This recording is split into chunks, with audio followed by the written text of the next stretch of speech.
So, good evening, everybody. I hope everyone's having a wonderful, wonderful Friday. Thank you very much for all the love on the channel recently. Don't forget, if you have missed the 5 p.m. video that I did, do go and check that out. It was the previous video to this one. Don't forget also, I am currently streaming right now on League Gunner Gaming. That link is in the description. Do go and subscribe to that channel. Come and join in on the gaming channel where I am taking on you guys, the subscribers. So go and subscribe to it. You have a chance to play against me. So go and check that out. Don't forget also the 7 a.m. and 12:30 a.m. videos will be out as normal tomorrow. So make sure you've got the notification bell on, a thumbs up on this video. Make sure you're subscribed to this channel. Before I start speaking about Aubameyang, I wanted to speak about this guy though. And that is Orkan Kokcu.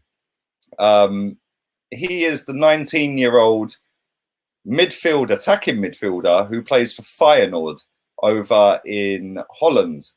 Now, he's under contract until 2023, so he's still got 3 years left on his contract.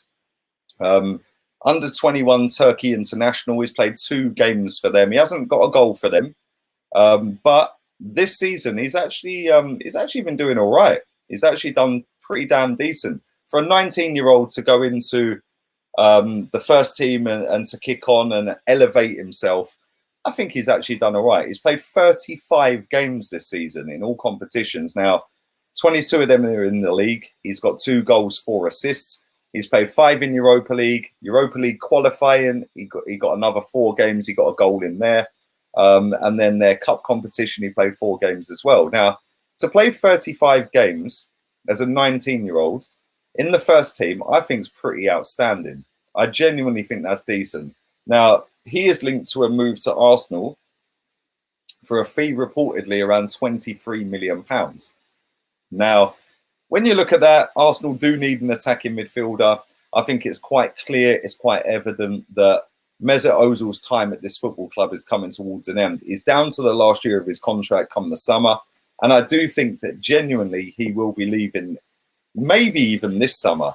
But is Kokcu the guy that's going to come in and elevate us to the next level? We've obviously been linked with Coutinho. We've been linked to Kai Havertz, which is just the dream. We've been linked to other midfielders. I'm not so sure.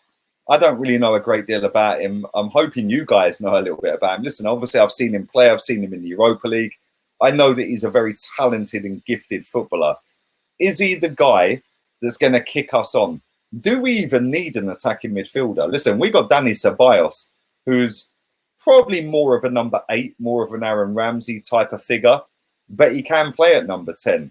Matteo Guendouzi can play at number 10. Lacazette can play at number 10. Reece Nelson can play at number 10.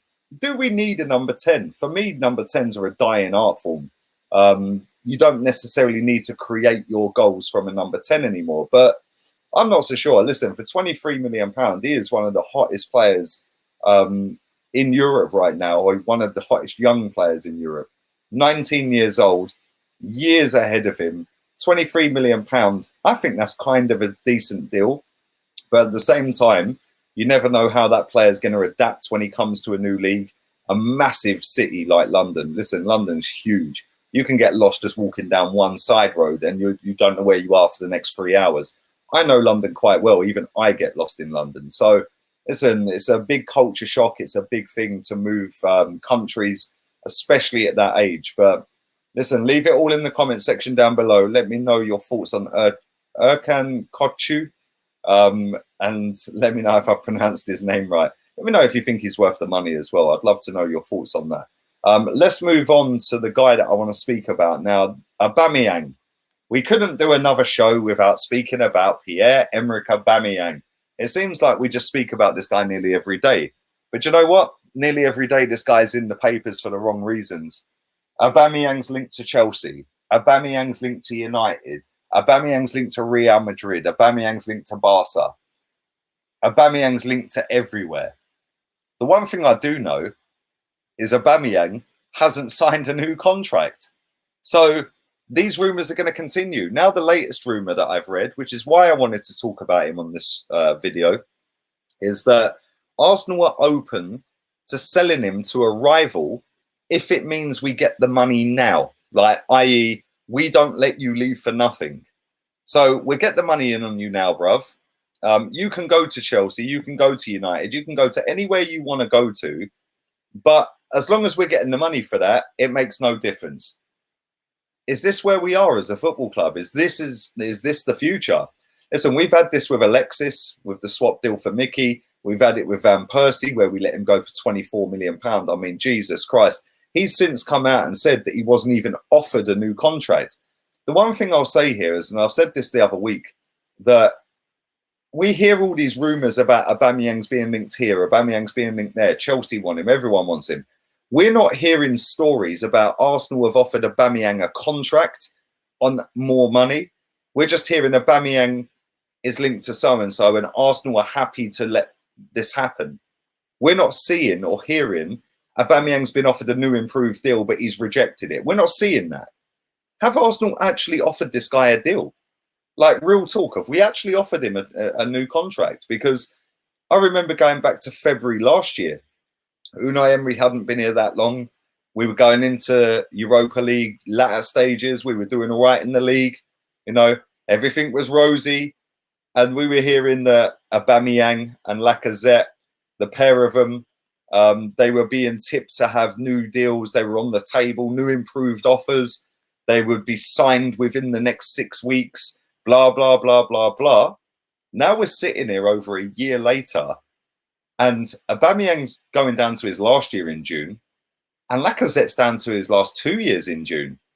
And I'm just looking at it, and I'm thinking, like, is the club really struggling? Real talk, is the club struggling? Because I'm looking at it thinking, how are you not signing Aubameyang? What is the hold up here? Is it that he wants to leave? If he wants to leave, cool, sign him up to another 1 year, and then we go and get maximum money for him. Let him leave in a year, do the last year, you can go in a year. Or sign him up to a year and say, cool, you can go to summer, but we get more money for you. Whatever. Lacazette, I couldn't care less whether he left, real talk. But we're not hearing these rumours anymore. We're not seeing these in the media about Aubameyang's been offered a new deal, Lacazette's been offered a new deal. All we're seeing is Aubameyang is linked to. Aubameyang could be going here. Aubameyang could be going there. Aubameyang could be going every effing where. Yeah, we're not seeing any talk about him being offered a new deal. We're now seeing rumours that Arsenal are happy to let this happen. And I just wonder, because of Mesut Ozil's deal, and I don't want people to go, oh, you're picking on Mesut. Yeah, at the end of the day, the geezer's taken an absolute king's ransom out of our football club. He has now set the bar for every other player's contract negotiation. Is Aubameyang sitting there saying, okay, cool, I want 300 grand a week. I'm the top boy at this football club. I'm scoring all the goals. I want the money. Is he saying that? We don't know that. One thing I do know is that Aaron Ramsey wanted a little boost on his money. And the fact that Ozil is on that big salary is a major part in that. Whether people all like to hear it or not, whether they want to say I've got an agenda or not, the fact and reality, the short and curlies of it are, his contract should never have been given to him, and it is causing us issues. Is it causing us issues for Aubameyang, and is that why he's not signed? I don't know the answer to that. But one thing I do know is I'm sitting here and we're like, okay, cool, you got literally 15 months of a contract, not even that, 13 months of a contract left. You're gone, bruv. Leave it in the comment section down below. Is Aubameyang leaving? If so, where's he going? I'd love to know your thoughts on that. Is Mesut Ozil's contract the issue here? The fact that he's on so much money and other players are performing better on less money. Is that an issue? Do you think it's an issue? Leave it in the comment section. Let me know your thoughts also on Orkan Kokcu. I don't feel like I'm saying that right, but it sounds a bit off key. But listen, I might be saying it right. If I am, let me know. If I'm not, also let me know. Don't forget, jump on the gaming channel right now as well, because if you've watched this video, I'm streaming on that channel right now. Lee Gunner Gaming, link in the description. Go for it, baby. Subscribe. I'm out of here. Laters, peeps.